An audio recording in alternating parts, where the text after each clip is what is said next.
Do you want to know what makes love grow? What makes love grow? It's half of your deen, said the Prophet, peace be on him. Half of your deen. It's part of Islam, increasing your iman. Half of our deen. Half our deen.com. People often ask me, what inspired you to start these videos? It was after years of sitting in one Jummah khutbah after another, and hearing the same topics recycled over and over and over and over again. While at the same time wondering why so many topics went under the radar. For all the khatibs who watch this show, the ummah is sleeping. Some of them are literally sleeping at Jummah. Knocked out. I mean, 2 rounds with Mike Tyson during his prime, knocked out, snoring away.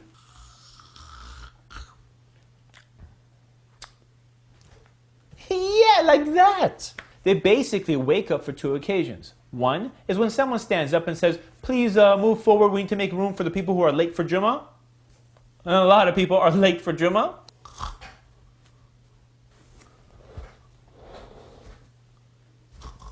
And 2, when it's time for Salah. Joke! Ever since these videos started to get popular, I started getting invited to events to go speak and perform. And I can only imagine, as a speaker, what it would be like if I lost the attention of my audience, let alone if their eyes are closed and their heads are down. And as a speaker, you see these things. So sometimes you wonder, does the khatib see what we're seeing? I know they're seeing what we're seeing.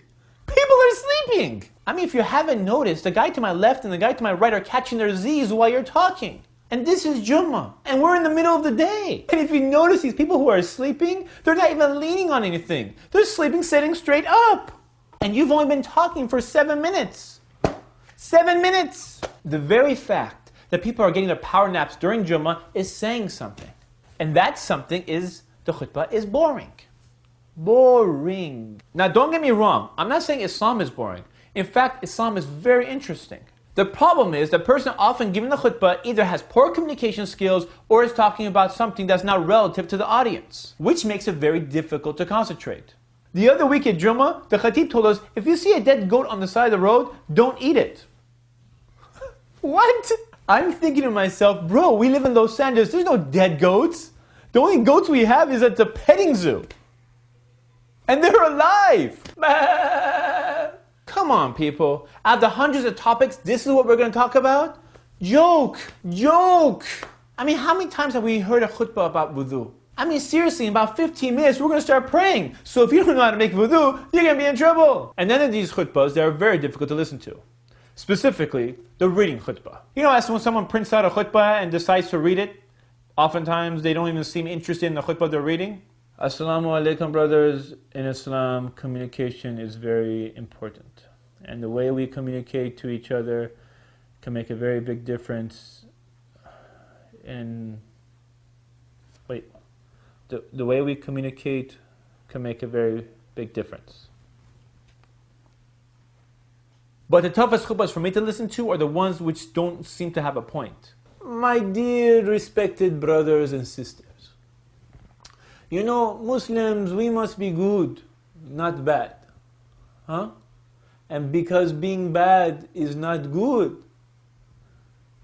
and being yourself is like being human, because we are all human beings, and human beings are different than jinn. Huh? Aqim as-salah. I'm thinking to myself, what? I mean, how relative is this topic? It doesn't happen. No, seriously, it doesn't happen. Whoa! Is that a dead coat?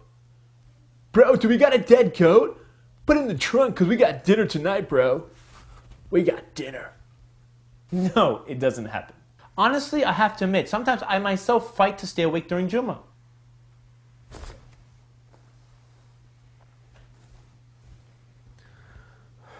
Anyways, for years I've been sitting in Jummah, and I wish I could say something. But since you're not supposed to talk during the khutbah, I haven't said anything.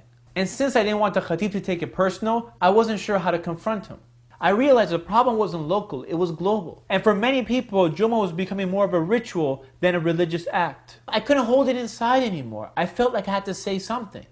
So I got a camera, sat in a chair, pressed the record button, and started talking about the many things that I wasn't hearing in Jummah. At first, I had no idea if anyone was going to watch these videos. But in a short amount of time, a few thousand became a few 100,000, and now we have a few million video views. Actually, over 5 million video views. And this is not because I'm a great speaker or anything like that. Actually, there's so many people that are far more knowledgeable than me. But what I try to do different is to communicate in a way that people would listen.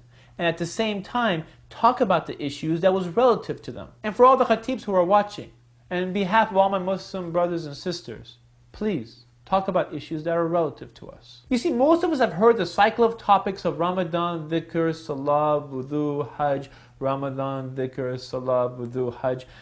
And we are ready to move on to the many issues that are being ignored. Most of these issues are very limited because they're just between you and your creator or you and yourself. But what about the issues that deal with you and other people? Those are the things we really need to talk about. I have some suggestions to spice up Jummah a little bit. It's from my little list that I call, you won't hear that at Jummah. If I got $1 for each time someone came late to Jummah, spoke during Jummah, and then wasn't even wearing clean clothes to Jummah, man, I'll be rich! Rich!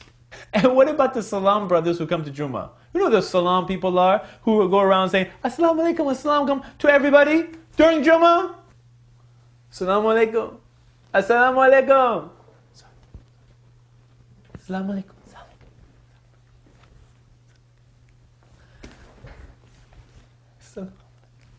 Assalamu alaikum.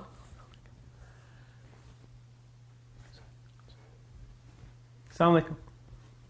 Or better yet, what about the people who do everything at Jummah except listen to the khutbah? Other than the sleepers, you have whispering, saying text messages, people making phone calls, answering phone calls. Some people even reading. There's no reading during the khutbah. So my suggestion is the topic, the etiquettes of Jummah. But that's unlikely because you won't hear that at Jummah. Most of the people who come to Jummah are usually men who work or men who deal with some type of business. When it comes to dealing with non-Muslims, brothers seem to be very professional and pay everything on time. But when it comes to our Muslim brothers, it's kind of like, oh brother, we'll pay you one day. You're either going to overcharge the guy or underpay him. Joke! So how about a khutbah about the business practices in Islam? Actually, that might be very relevant, and that sounds like a great idea, but you won't hear that at Jummah. Okay, so most people are married or they're going to get married, so there's a lot of important stuff they need to know. So how come we never talk about the issues about like what Islam says about sex and what is allowed, what is not allowed? I mean, these people can get married. He said sex. Sex. Yes, I said sex. How do you think you came into this world? You think like your parents just picked you up from a hospital? I like that one right there. That looks like me. We'll take this one, please. No, they didn't. You see, Islam is a complete way of life. From the way we eat, to the way we go to the bathroom, to even what happens in the bedroom. Guys, so what about a topic about Islam and intimacy? And what Islam allows and doesn't allow and all that kind of stuff. You know, I think you're onto something. That's definitely a very important issue, but you won't hear that at Jummah. Oftentimes we hear about being good to your neighbors and some of the rights your neighbors have upon you. But what are those rights? You see, most of us don't know. So how about a topic about rights of neighbors? You know what? That's actually a pretty good idea, but you won't hear that at Jummah. Actually, there's so many different topics. How about a khutbah about how converts are treated before their shahada and after their shahada? You won't hear that at Jummah. How about just one khutbah about adab? You won't hear that at Jummah. The rights of children in Islam. You won't hear that at Jummah. And the list goes on and on and on. Many people who watch these videos are people who give khutbahs. So why not let's try to get these videos out to them? And what I mean is, what we'll do is we'll post these videos on websites, blogs, Facebook, YouTube, whatever. Maybe inshallah, if Allah subhanahu wa ta'ala wills, it'll reach the eyes and the ears and maybe even the hearts of those who have the microphone during Jummah.